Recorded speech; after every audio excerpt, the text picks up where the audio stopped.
Let's take an example of an unseen poem. I'm going to pick up one by Amy Lowell that sometimes comes into the GCSE category. So here it is, and it's called A London Thoroughfare, 2 a.m. So when you see a poem like this, pay real attention to the title to start with, and then let your mind go over the form of the poem. So you don't have to count syllables or anything to realize that this is free verse and that it sort of flows a bit and then peters out or stops. Okay, so let's just take the poem itself and just take an initial reading and then make some assessments. First, as to what's this about? Well, you know what it's about. It says it's about a London thoroughfare in the middle of the night. So that's your big clue. And now you want to know why she's writing about that and what she feels about it. Here we go.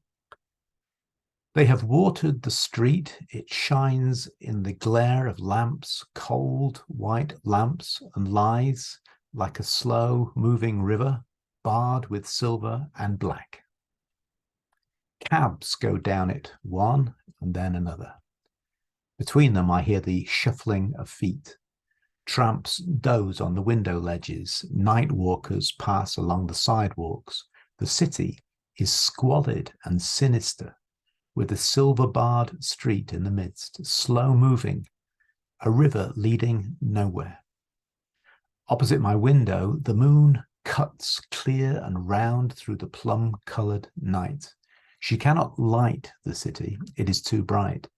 It has white lamps and glitters coldly. I stand in the window and watch the moon. She is thin and lusterless, but I love her. I know the moon. And this is an alien city. There we go. What's your assessment of this, just as we glance through it? We notice the flow and the lack of flow. Why is she writing it this way? Why is it not a prim little rhyming set of stanzas? Because the shape of the poem, it reflects the shape of her mind. It's meandering and a little bit lost, a little bit unsure, uncertain, anxious, and lonely. You think of these words, squalid, sinister. See that little alliteration there to make the point noticeable. You think of the people that are mentioned here, the cabs, tramps, night walkers. Now, all of those are anonymous and you might say not in the normal world, transitory.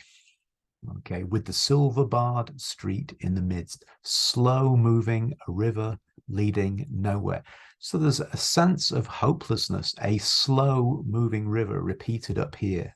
Slow-moving, a river, a river. And then this moment of something, the moon cuts. You see the way she's used language to bring you this image, this sharp cutting image, but the moon is something that is familiar. I love her. I know her. It's personified. The moon is personified, but the moon is unable to light the city because the city has too much power of itself. So you have a kind of a conflict going on. So all we're doing so far is just chatting our way through the first feel of what the poem is talking about. And remember, whenever you come to a poem, don't be daunted by it. Just run through that mnemonic in your mind. TV flirts. What's the theme of this? What's the voice of this? And it is my window. So it is I talking, I watching. I am the observer looking out through my window at 2 a.m. in the morning. It's London. So the voice lends the idea that this is it's like a soliloquy. It's like you're talking almost to yourself or thinking, reflecting. So the theme is this London street in the middle of the night, loneliness, sense of distance. The voice is the first person. What's the form? Well, the form is free verse and unstructured and flowing like the traffic of the street.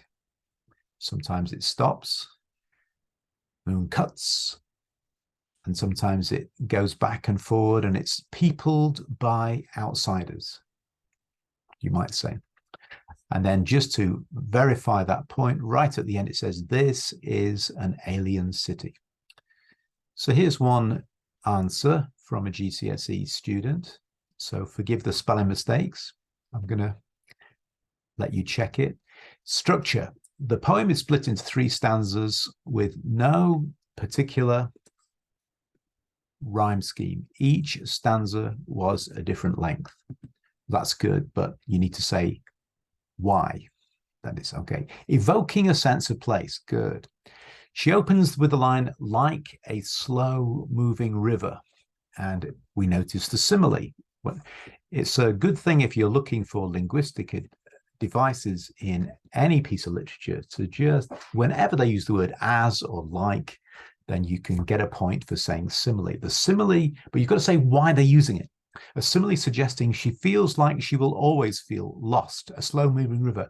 A metaphor symbolizing her feeling happy in London will take a long time. Okay, so that's badly written, but you get the idea. It's going to take a long time for her to settle into this alien city, right?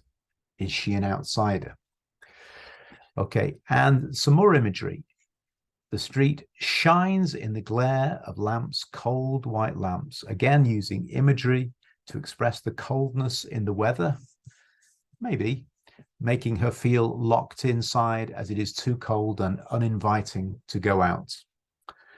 Perhaps so, yeah. Again, with a lot of this discussion about imagery, it is really dependent on the reader, and no one can particularly say, no, you're wrong. There's no right or within reason, there's no right or wrong answer to those kind of questions. So this is a free opportunity for students to explore their own imaginative response to the text that's in front of them within reason. Okay.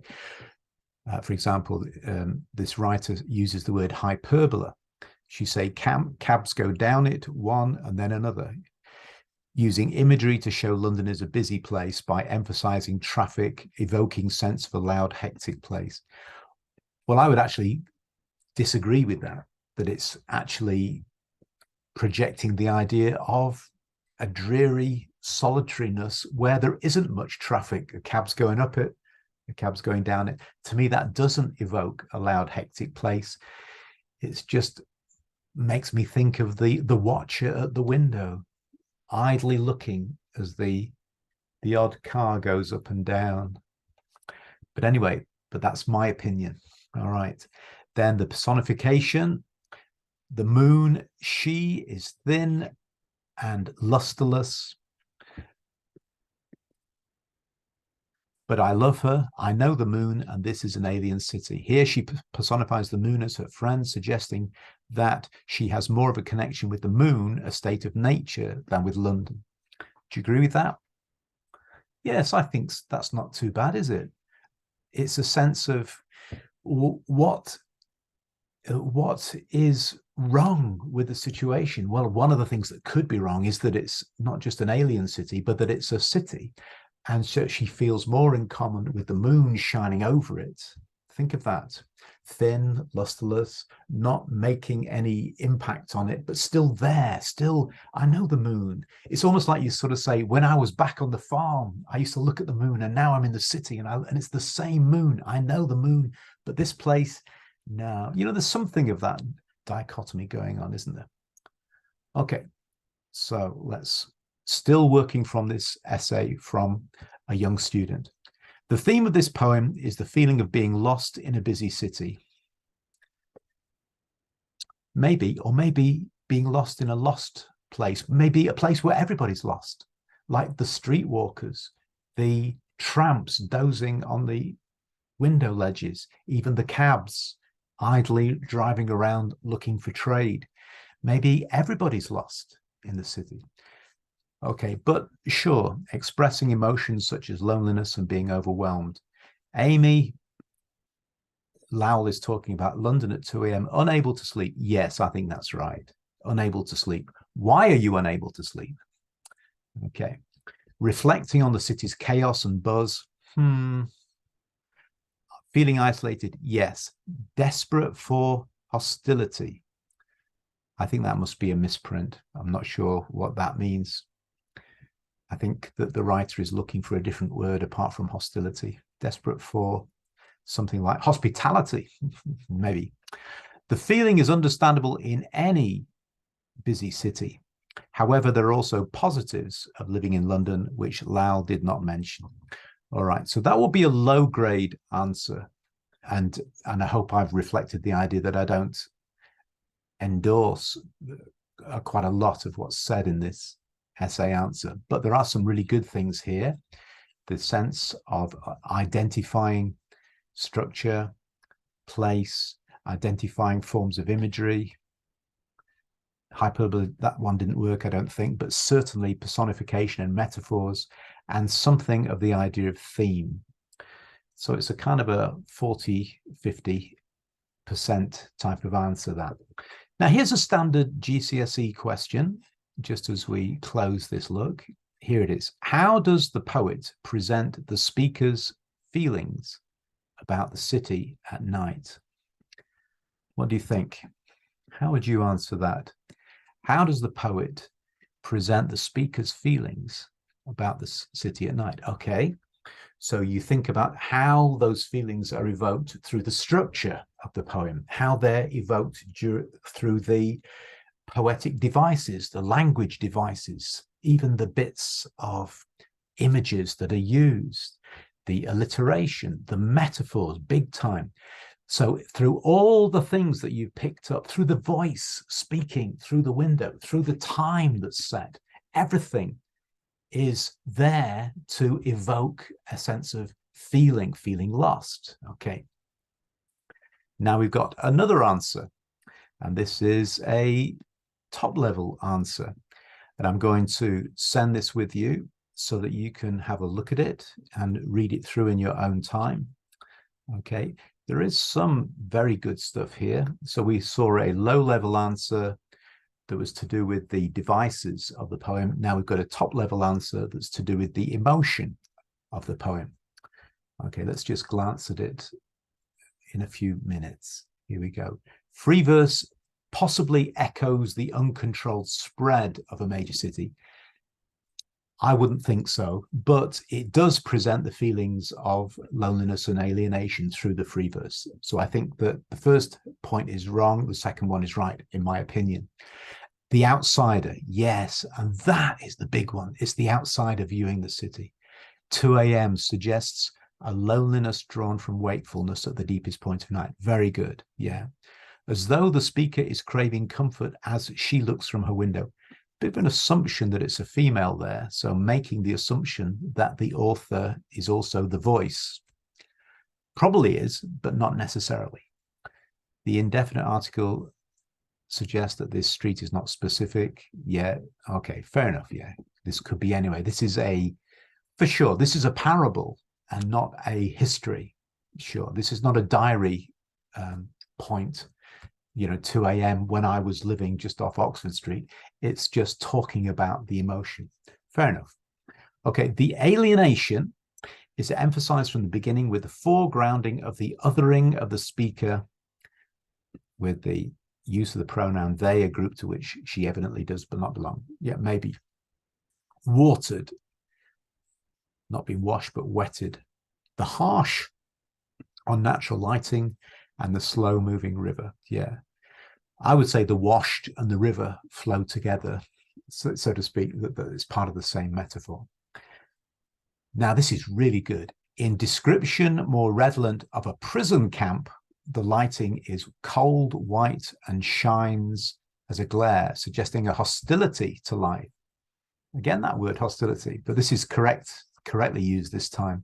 The lighting is contrasted with the lusterless light of the moon, which seems unable to compete. So the light of the street lamps is cold and harsh and unpleasant and like a prison camp, but it's powerful. And the light of the moon is wonderful and friendly and familiar, but it's unable to compete. I think that's really good, isn't it? The city is too bright and glitters coldly. It might be attractive, but the coldness suggests rejection. Okay, so there was one more thing I wanted to pick out here. Yes, okay. Here we go. Humanity is not really present. Yeah, tramps, night walkers, even the cab drivers, they're all lonely occupations, lonely trades, sure. Okay, and the night sky is plum colored, suggesting light pollution. Yeah, maybe. And then again, you can push too many. You can be too imaginative. You've got to anchor it in what's exactly made in front of you, exactly in front of you. There was just one thing I wanted to pick out. I think it was the prison camp. Because if you suggest that the poet is suggesting a prison camp, then you've got to ask the question, why? And so I would imagine that the reason why is that it gives the idea of being trapped, held captive in a place where you don't belong.